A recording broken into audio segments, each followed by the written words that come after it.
we've got Cowboys Jets at noon on Sunday. The spread is at 2.5.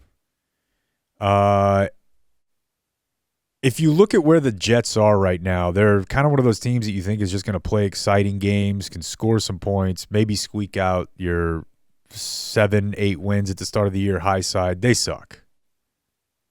They're terrible. They were always going to suck. Yeah, they've got some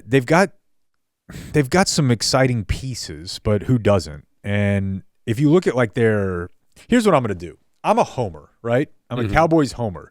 But I like to try to explain my homerism with some level of factual data and analysis here. Mm-hmm. So on the bad side of things, the Jets have a high success rate on offense. And there's a couple different ways you can measure that. Back in the day, we would say 4 yards on first down, half the yards on second down, move the chains on third. I've seen some people use 5 yards on first, but either way, that's generally what you're looking for. Is that just from the first game, though? Because they cooked the Steelers in that first game. I can look game by game. A crazy amount. Yeah. They were getting first. Justin Fields was just ripping them open. By the way, if you want to hear the ending before the middle, that's kind of the game I'm expecting. Yeah. Well, I mean, dude, right now on the downside of things, but back to the success rate, they have a high success rate. They have low efficiency numbers because they turn the ball over a lot. So down to down, they're pretty good. Mm-hmm.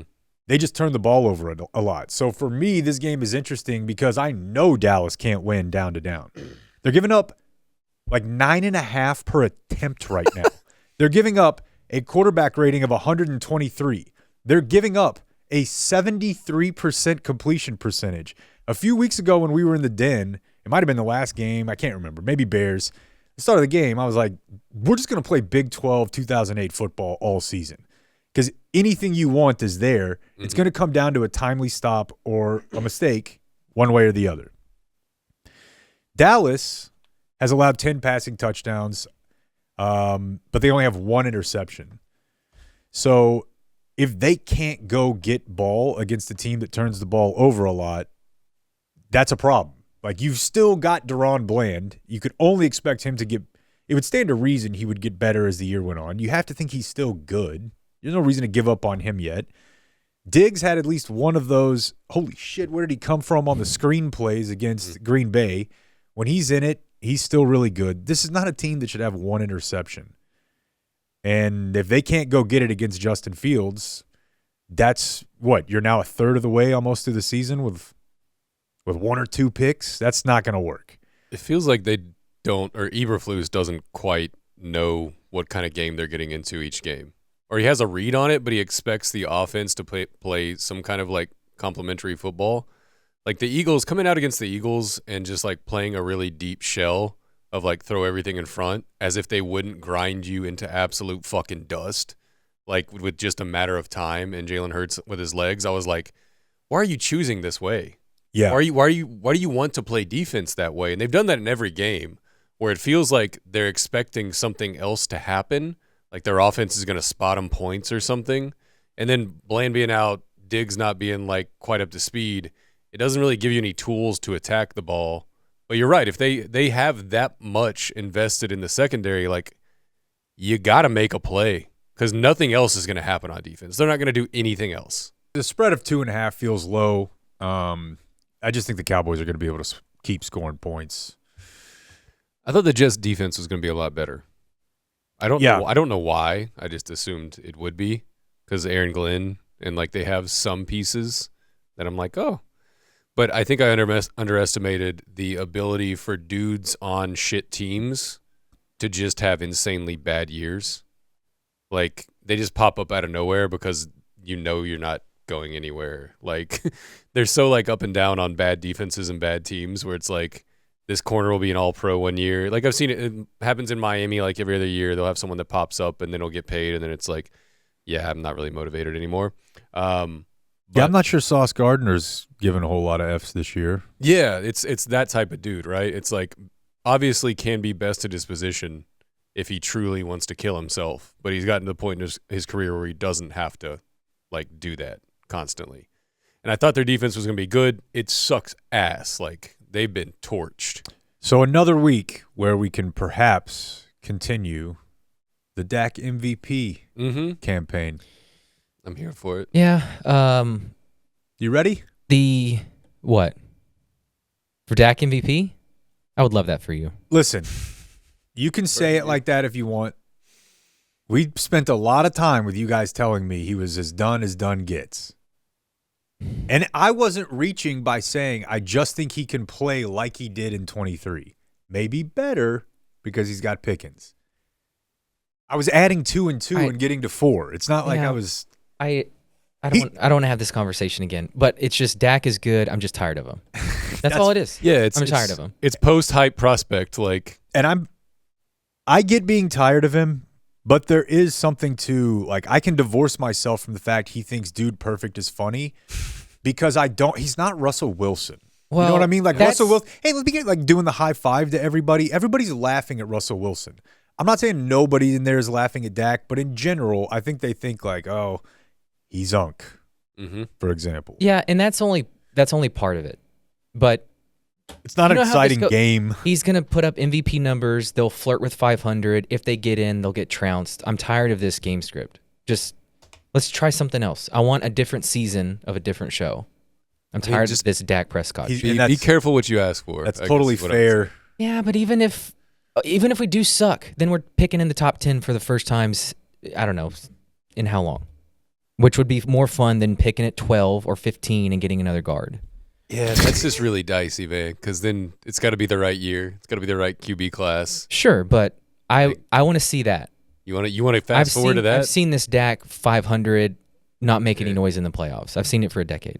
Yeah, I mean, I've been exactly where you are before. I think last time, whenever he was, whatever playoff game that was, where he was acting like he was a blind person, I was like, this shit's over.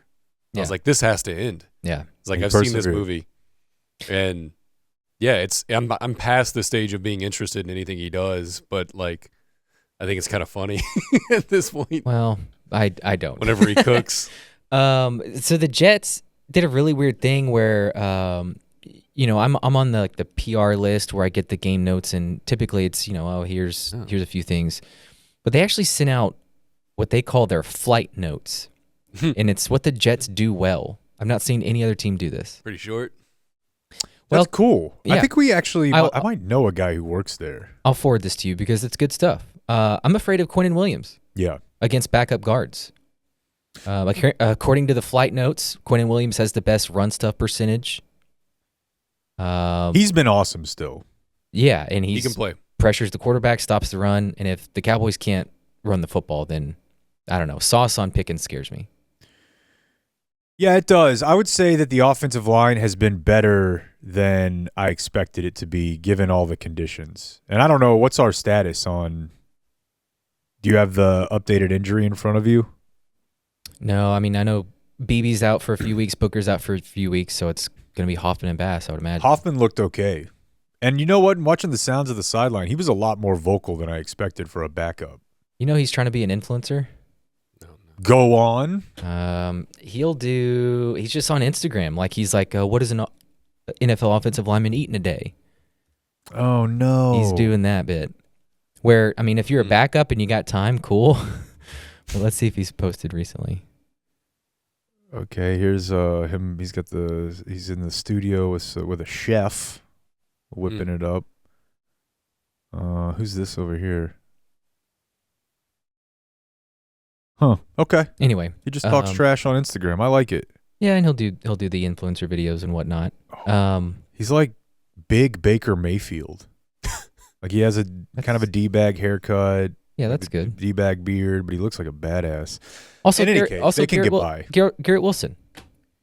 Garrett Wilson's a problem. Yeah, incredible. So I don't know. I took the Jets and I like that pick. Yeah, I just it's Justin Fields. So you are hitching your wagon to Justin Fields. But again, they haven't been horrible offensively. They just turn the ball over a lot, and I'm hoping the Cowboys can go feast on that. I'd be worried about Breece Hall a lot. I think they're going to start cooking. I think the Cowboys' run defense, while not super tested, has been fine. They're league average in every. It's not necessarily running the ball. Every stat. Yeah. it does make sense that like they did add a real defensive tackle up front. They put him next to Osa. I'm not saying Micah was a bad run defender, but I'm not sure that some of the guys they have on the edge are worse. They're just terrible pass rushers. They've got to get 57 off the field. And 59 could follow. I'm not sure his injury status for Sunday. He's been horrible, right? Yeah, it's not been good. He's been awful. We need 0. But the problem is we need 35 to stop committing penalties. I was going to say, if you on our game stream last week, I got served pretty quickly because I'm like, dude, why is Maris not out there? His snap counts have been awful. He showed so much in camp, and then he immediately screwed everything up. So So how do you keep Quinnen Williams from ruining your whole day? I think the Cowboys are very effective at running to the edge, and I think you guys much Turpin and as much, whether it's Javonte or Miles Sanders, running the opposite direction and just try to get out in space. Miles playing? No, he can't be, right? Yeah, so Jaden Blue is active. There we go. And, I mean, we haven't even named the X Factor. Jonathan Mingo's back.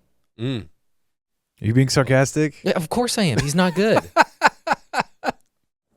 He was good the other night. He was fine. What do you mean? He's back this week from IR. Oh, who did you say?